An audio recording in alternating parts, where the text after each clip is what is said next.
Planet Nocturna is a strange world.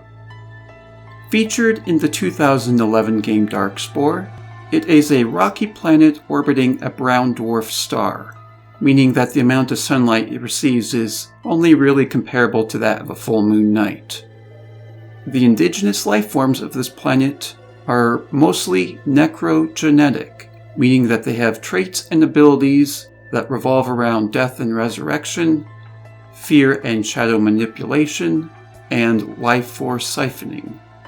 Appropriately, most necro-genetic organisms also generally have a sort of spooky, creepy-crawly, ghostly, or undead look to their overall appearances.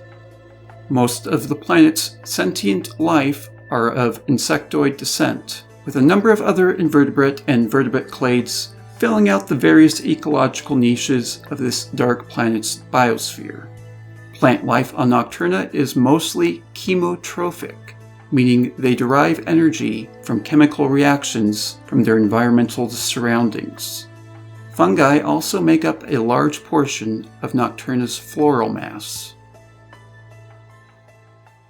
Progenitor Rika, the current warden presiding over Nocturna, has requested a number of expeditions to the easternmost continent of the planet in order to investigate a number of reports of strange, mysterious, and downright frightening creatures that have yet to be properly documented and scientifically described. We've briefly showcased 2 previous expeditions to 2 biomes already: the Eastern Forest and the Spectral Alps.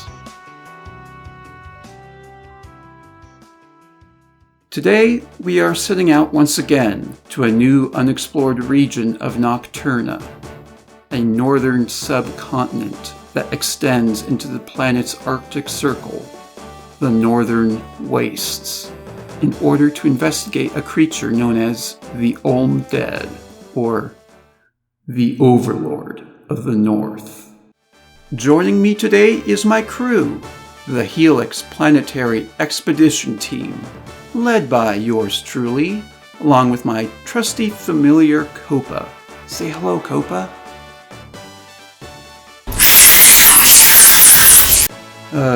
Also joining me are Tess, the Silver Kiva, and her adoptive father, the Breaker.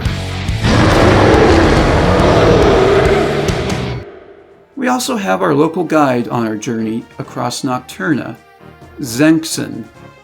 Ah, greetings. You've finally gotten around to making proper introductions, yes? Zenkson is joined by his pets, the Malpacas, a necro-genetic breed of alpaca, who serve as both pack and guard animals on our expeditions into the planet's wilderness. And then last but certainly not least, we have our cameraman hiding in plain sight, Mr. Invisible. Mr. Invisible can change his skin coloration, patterning, and even texture to camouflage near perfectly to any environment, allowing him to record footage of even the most dangerous of creatures up close with his bionic eye. You might have even seen his outline in a number of other previous videos of mine. And with all that exposition and introductions out of the way, I think it's time to jump right into it.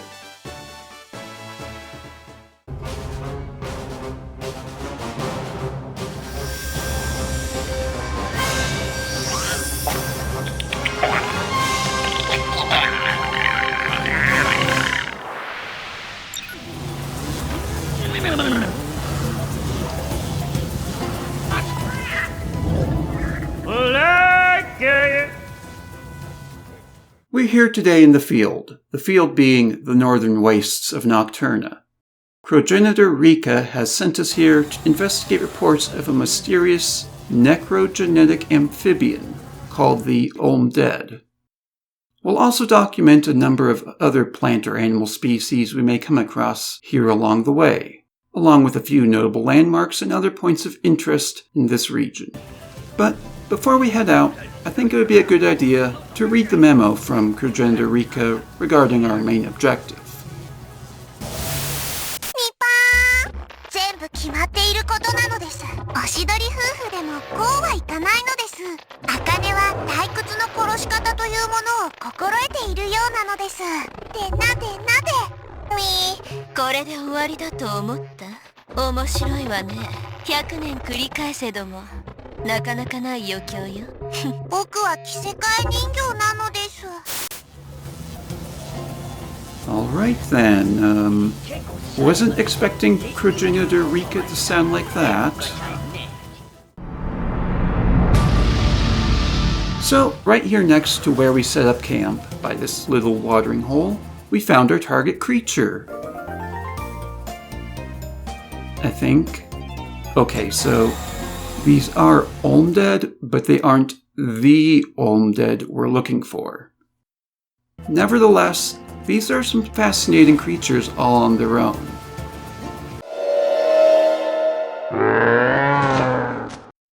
They are a rare necro-genetic amphibian, one of the last of Nocturna's amphibians at that.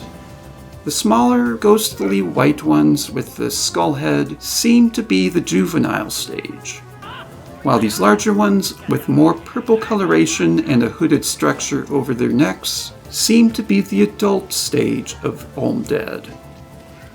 While kind of big and a bit frightening to look at, even this adult stage is a far cry from the Overlord of the North we're looking for.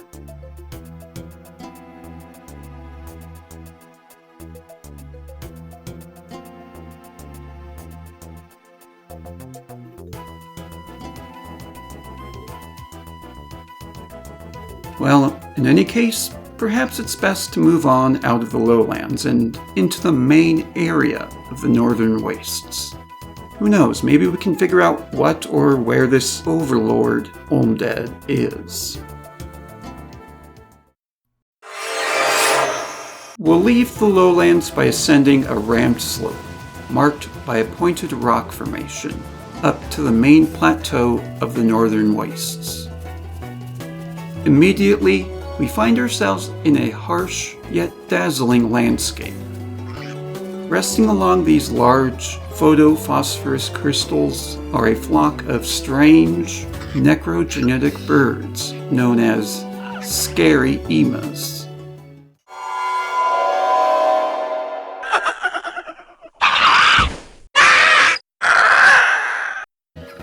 Scary emas are a type of horror bird. They are flightless and will cooperate with each other to bring down larger prey items. When a scary ema gets a hold of a small prey item, it will pick it up with one foot and bash their prey's head into a nearby rock repeatedly. Medium-sized prey don't have to worry about this brutal killing method. Instead, they have the misfortune of being torn apart by the bird's sharp claws and beak. Meals are rarely eaten alone. This family group here is enjoying a meal with each other. Isn't that wholesome? No, not the part about the killing. You know what I mean. Probably because they've never encountered creatures quite like us before, they don't associate us as food, and perhaps that's for the best. Close by, we also find a herd of rucksocks grazing in this unforgiving landscape. Rucksocks are hardy beasts and can easily hold their own in a fight. They eat most any sparse plant material in the northern wastes, from dazzlevine to necrocactus, shriverroot to sculptados. It's believed that their droppings serve as the fertilizer of the northern wastes. Thus, the plants they eat rely on the rucksocks as much as the rucksocks on them. Speaking of plants, let's briefly go over the local flora of this region, starting with the dazzlevine. Dazzlevines are a common plant in the northern wastes. Being a necro-genetic plant, it produces bioluminescent flickers of light. In fact, most plants on Nocturna produce bioluminescence as a result of metabolizing the photophosphorus crystals into their cells. And while many plants display light in this manner, do so to attract pollinating creatures, it isn't entirely certain why the dazzlevine does so in this environment. There aren't any sort of pollinating insects present in this region as it's far too cold and dry. Then we have the shriver root. Shriver roots are chemotrophic plants. They're able to travel about slowly by expanding and contracting their roots. These roots are toxic to eat, causing the victim's internal organs to shrivel up. Only a few hardy creatures dare eat the shriver roots, such as the ruxox. Lastly, we have the necro-cactus. Necro-cactus are hardy necro-genetic plants. They live in dry, low-nutrient environments. When the moon Janus is full, the necro-cactus will bloom a single purple-colored flower that glows an eerie white light to attract pollinators, in places other than this. This is a rare event though, as Janus is almost always eclipsed by Wulkan, when it even is visible, which itself isn't very often. Now then, aside from plant life, the Northern Wastes also features a number of key landmarks, such as the Great Void. It is a pit of no return. Those who fall into it never come out, dead or alive. A thick fog obscures what lies at its pit, which is estimated to lie approximately 3 kilomiles underground. We will not be entering it because we will die, this mission will be considered a failure, and Allbrother will not be pleased. Then we have this stone obelisk, which was built by an ancient race long forgotten to the sands of time. The region that is Northern Wastes were once their own landmass, separated from the mainland approximately 11 million years ago. Once the two collided, the spectral Alps were formed, and the rain shadow caused by the spectral Alps changed the northern subcontinent's climate, going from a lush boreal forest to a cold, dry, desolate biome in the span of 3 million years. Most of the native creatures perished, but a few hardy genera had persisted and adapted to their new environment. Speaking of such adapted creatures, we have the Devilrue.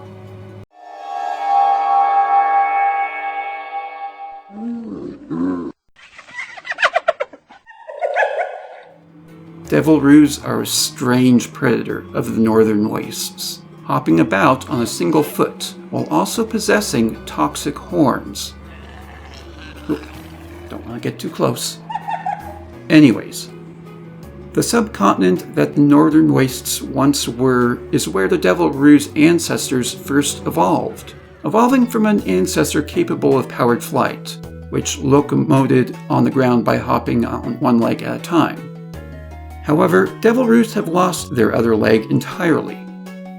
Their horns possess a powerful neurotoxin that is similar to the neurotoxin produced by the Olmdead. And given how Olmdead are a regular prey item for Devilrues, it's entirely possible that this is more than a coincidence. Back off, take that. Yeah. I'll be fine. Let's just go back to the camp for now. I think we've got some anti-venom for Olmdead, Devilrue venom back there. After resting at camp for a couple days, I was able to make a full recovery thanks to the anti-venom we had brought along back at camp. In that downtime, Allbrother was able to detect a few objects of interest from orbit. So we gathered ourselves up and we went to investigate them. But along the way, we encountered yet another creature of the Northern Wastes, the bug badger. Bug badgers are a creature with near global distribution across Nocturna. They are mostly found underground, as that's where they build their nests. This northern subspecies is no exception, and there's probably an entrance to one of their nests somewhere close by. Hard to say where for certain though, as bug badgers are famous for having their den entrances hidden in plain sight. Anyways, our first objective is the strange towering rock formation. It seems to be like a large tomb-like structure, really.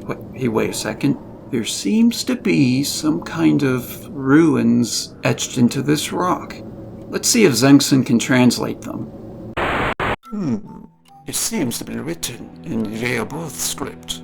Let's see here.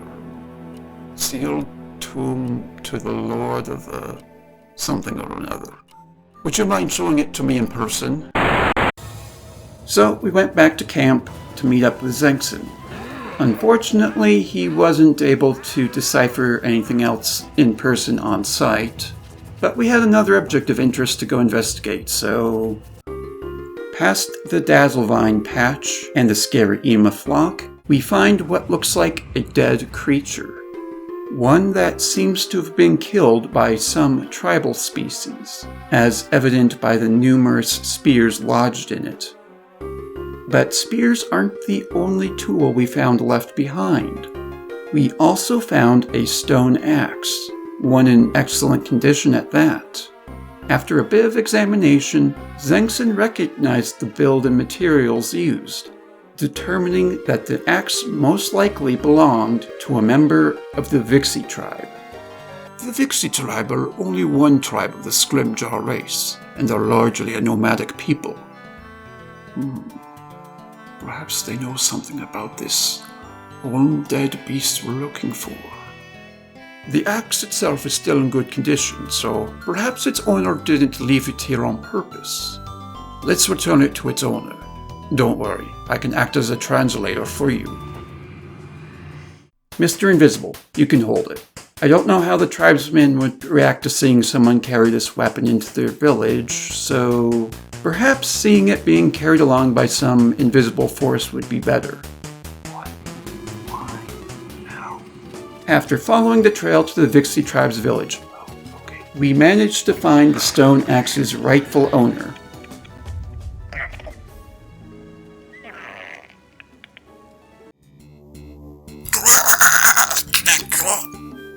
Translation. Oh my goodness, is that my axe? Thank you so much. I had thought I had lost my favorite axe. You are a good outsider. After returning his lost item, we were actually able to speak with the village's chieftain, and much to our surprise, he could speak our language, to a limited capacity. Oh, thank you for returning our warrior's tool. I don't speak outside the language well, only enough to engage in occasional trade. The fact that you can speak our language at all is already of great help. Tell us, dear chieftain, have you heard of a creature referred to as the Overlord of the North? Indeed, I have. He is known as the Island's Homegrown by our people. Sealed away last spring he was, down deep in the hole behind stone door. Key around here somewhere. I must warn you, Iron's Homegrown very scary, dangerous. If he will break seal, make sure not to let him escape. So, we found our answer to where our target lies. But it's getting late, and the chieftain was kind enough to let us stay at the village overnight. While there, we were able to speak with some of the other tribe members. Let's take a brief moment to hear what they had to say.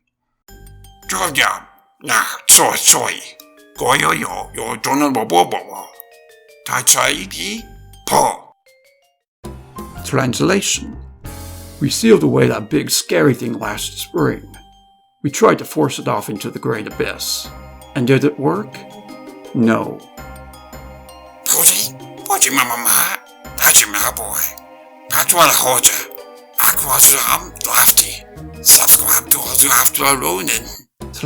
Wait a second. I think he just said subscribe to Draptor Ronin. That or something else entirely. Bah, Jimbaja. Skus, Galimbajoni, Gago, Filantamba. Translation. Man, I can't believe we lost that war. Against who? The Shagathsi people. Why and how? They use bugs. Idle, idle, idle. I am in need of idle. You can understand? I teach outsider language to tribes chieftain since he was small grub. I would be willing to trade old key to seal tomb if you find my idol.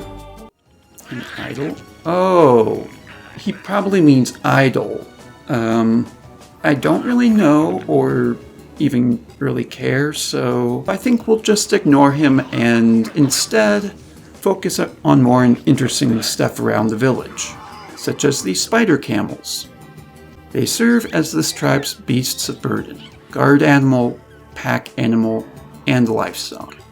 Their wild ancestors have since gone extinct, leaving behind only these domesticated creatures as the last of their family. Well, almost.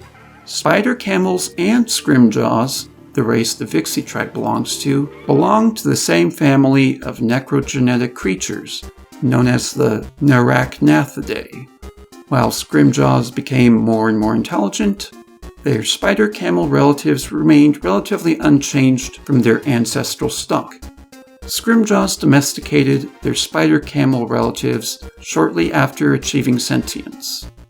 However, an extinction event that ravaged the entire planet had caused wild populations of spider camel to go extinct, while the domesticated ones held on.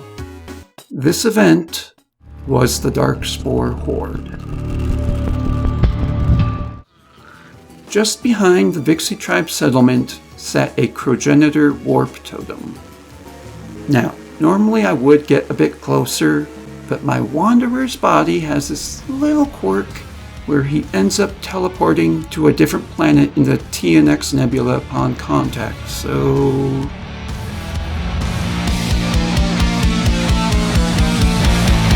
let's just move on.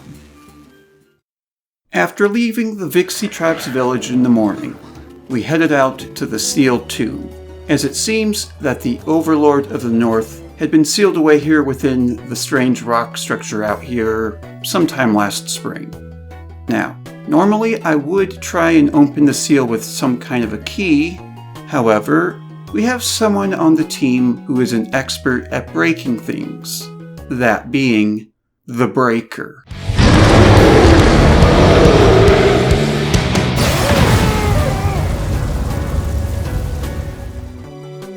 Alright, time to go in. You first, Mr. Invisible.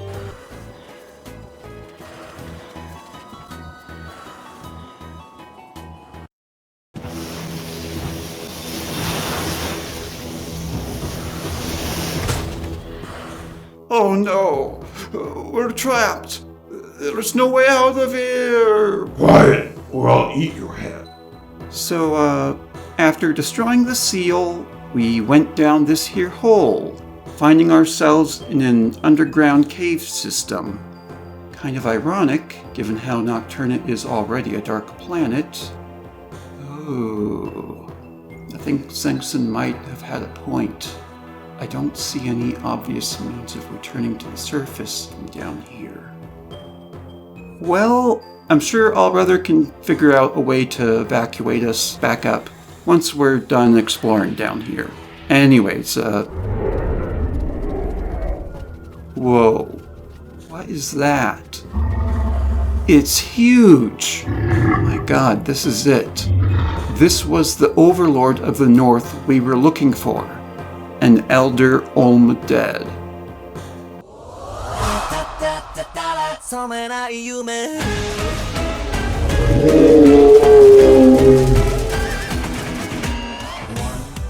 And it's not just the Elder Olmdead that's down here too. There's a whole breeding colony of Olmdead. The missing piece to this puzzle had been uncovered. When an adult Olmdead reaches the end of its life cycle, it would normally die. However, very rarely, instead of dying, an adult Olmdead may undergo a metamorphosis into yet another, third stage of development, one of epic proportions. This stage, the Elder Olmdead, seems to function as a top-order apex predator of the northern wastes, while also serving as the guardian of its kin's breeding pool. But guarding from what, you may ask? Well, as it turns out, we are also not the only ones down here. Around the cave walls lie the nests of another creature, the wretched Gwari.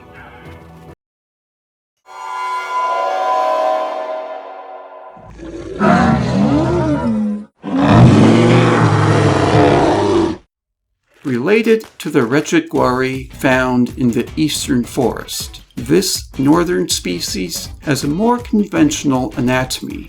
Possessing 2 eyes and a mouth on its head rather than on its stomach, one might not immediately assume that the 2 wretched Gwari are related, but genetic testing has shown they are indeed related. The northern species is sometimes known as a cave sloth, or cave cow, due to their affinity to dig out large cave systems as their dens. In fact, this whole cave system may very well be the result of a family or a clan of wretched Gwari that carved out a den over the course of several generations. They're about as dangerous as their relatives in the eastern forest, and may attack if we get too close into their range. They also seem to be a bit more social than their eastern counterpart, as that species was solitary, while these cave makers seem to live in small family groups spread out across the cave. The last creature we'll be discussing today is probably one of the most annoying, the Shadow Mites.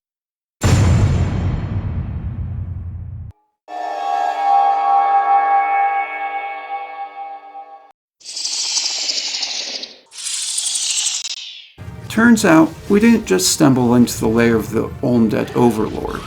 We also stumbled right into an entire frickin' colony of these little pests. Shadow Mites produce a light-absorbing dander, which essentially allows them to remain in the shadows at all times, under any lighting conditions. This allows them to easily slip right out of view of any would-be predators or right into range of any would-be prey. And they're quite bold for their size, showing no fear when approaching even someone like the Breaker. In fact, it seems that the only creature they really leave alone is the Elder Undead, even if that isn't quite the case vice versa. Shadow Mites aren't fully limited to Nocturna either, but that's a story for another episode. After finding our target, Allbrother was able to beam us out of the cave, marking our expedition as a success. However, we're not done with planet Nocturna just yet, as new reports of a mysterious flying creature with big red eyes have cropped up in the eastern forest.